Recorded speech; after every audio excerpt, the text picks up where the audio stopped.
मऊ की घोसी सीट से हुए उपचुनाव में आज चुनावी नतीजे आ रहे हैं, रुझान आना शुरू हो गया है और रुझानों में समाजवादी पार्टी के प्रत्याशी सुधाकर सिंह 8,500 वोट से आगे हैं।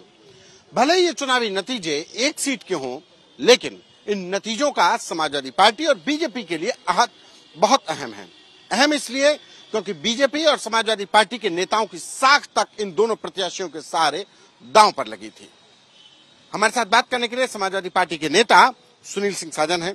सुनील भाई, शुरुआत तो आप लोगों के लिए शुभ हुई है अभी।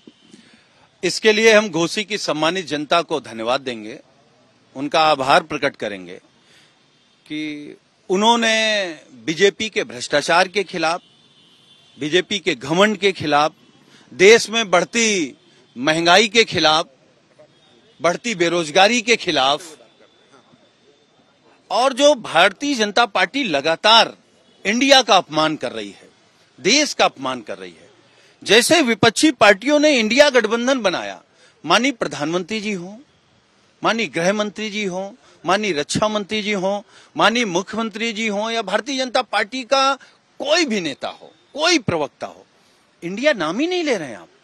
इंडिया से इतनी घृणा, इंडिया इतना खराब लगने लगा। मुझे लगता है कि उस इंडिया की नफरत जो भाजपा में है, उस इंडिया के पक्ष में घोसी की जनता ने मतदान किया है। अब तो भाजपा को समझ लेना चाहिए कि अब आप देश से नफरत नहीं कर सकते, इंडिया से नफरत नहीं कर सकते, जीतेगा तो इंडिया ही। सुनील भाई, लेकिन आपके जो पुराने साथी हैं ओम प्रकाश राजभर, वो बहुत दावे कर रहे थे, आपके साथ थे तो बीजेपी को भी कोसते थे, लेकिन अब वो बीजेपी के साथ हैं। वो कह रहे हैं कि ये लड़ाई मेरी है, ये मेरी इज्जत की लड़ाई है, जब वो वोट कैंपेन कर रहे थे प्रत्याशी के लिए बीजेपी के। देखिए, ओम प्रकाश राजभर किसका नाम है? वो जब बीएसपी में गए और बीएसपी से निकले तो दलितों को गाली दे रहे थे, बीजेपी से निकले तो मोदी जी को, अमित शाह जी को, योगी जी को गाली दे रहे थे। और आप सोचिए, जब समाजवादी पार्टी उन्होंने छोड़ी तो माननीय अखिलेश यादव जी के खिलाफ बोलने लगे। तो मुझे नहीं लगता ऐसे व्यक्ति का कोई अस्तित्व है। वो कह रहे थे 10 बजे के बाद समाजवादी पार्टी के लोग नहीं दिखेंगे, ये तो 11:30 बज गया। बात तो करना चाहते हैं, कहाँ है ओम प्रकाश राजभर? और मुझे लगता है उनका इंतजार 5KD में हो रहा होगा। 5KD का मतलब मुख्यमंत्री 5KD का मतलब है वो मंत्री बनना चाहते हैं। तो उत्तर प्रदेश के माननीय मुख्यमंत्री जी ने बड़ा तोहफा देने के लिए तैयारी की है, तो वो बड़े मन से जाएं। देखते हैं चश्मा उतार के निकलेंगे या चश्मा लगा के निकलेंगे। तो क्या मतलब है कि मंत्री बन जाएंगे इस हार के बाद भी? ये भारतीय जनता पार्टी है, माँ बहन की गाली सुनने के बाद गले लगा लिया है। तो अगर हार, भाई ये तो हम तो कह रहे हैं ओम प्रकाश राजभर जैसा आदमी बीजेपी को मुबारक। गए, बीजेपी की नाच शुरू, बीजेपी लेती रहे, इंडिया जीत जाएगा। मतलब वो जब तक आप थे तब तक आपकी नाश किया। अरे बीजेपी के साथ है तो आप तो कह रहे हैं। नहीं, हमारे साथ थे तो हमारा भी भला नहीं हुआ, इसलिए वो चले गए। हम भगवान को धन्यवाद दे रहे हैं और भगवान से प्रार्थना कर रहे हैं कि बीजेपी में ही रहें। अच्छा, इस चुनाव के कैंपेन के दौरान देखा गया कि चाहे समाजवादी पार्टी के नेता रामगोपाल रहो, शिवपाल यादव की खास तौर पर बात करें तो उनके निशाने पर ओम प्रकाश राजभर रहे और ओम प्रकाश राजभर के निशाने पर समाजवादी पार्टी, मतलब प्रत्याशी थे वो गौड़ हो गए, प्रत्याशी दूर हो गए। वहां पे हेड ऑन कोलिजन दोनों बड़े नेताओं के बीच में देखने को गया। तो क्या ये साख का सवाल बन गया था घोसी का उपचुनाव समाजवादी पार्टी के लिए? नहीं, हमारे लिए भी साख का चुनाव था, घोसी की सम्मानित जनता के लिए भी साख का चुनाव था। जिस सम्मानित जनता ने 2022 में दारा सिंह चौहान को विधायक बनाया, उस दारा सिंह चौहान ने धोखा दे दिया। भारतीय जनता पार्टी ने उस दारा सिंह चौहान को प्रत्याशी बना दिया। जो दल, जो नेता जनता के जनादेश के खिलाफ जाता है, उसका हश्र यही होता है जो घोसी में भारतीय जनता पार्टी का हुआ है। संजय निषाद हैं, उत्तर प्रदेश सरकार के मंत्री हैं। वो कह रहे हैं, हमने उन लोगों ने सवाल किया कि जो अभी शुरुआती ट्रेंड है वो आपके खिलाफ है, वहां पे समाजवादी पार्टी आगे है, तो उनका कहना है कि अभी पाकिस्तान के बक्से खुले हैं। देखिए, हम लोग लगातार इस बात को कहते हैं कि यही तो भारतीय जनता पार्टी है।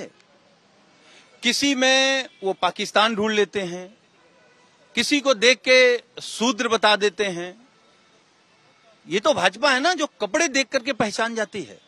यही तो कह रहे हैं, घोसी की जनता का जनादेश बीजेपी समझे, उनके घमंड के खिलाफ, उनके भ्रष्टाचार के खिलाफ, उनकी नफरत के खिलाफ लोगों ने यह संदेश दिया है कि अब कम से कम 2024 में ये देश बीजेपी को बर्दाश्त करने नहीं जा रहा है। देश इंडिया को बचाएगा, भारत को बचाएगा, भारत की सीमा बचाएगा, महंगाई से निजात दिलाएगा, रोजगार के इंतजाम करेगा, बहन बेटियों को बचाएगा और जिन लोगों ने देश को लूटा है उनको जेल पहुंचाएगा। क्या 2024 का चुनाव सिर्फ एक उपचुनाव से लिटमस टेस्ट मान रहे हैं? देखिए, हम लोग गांव के हैं संतोष जी।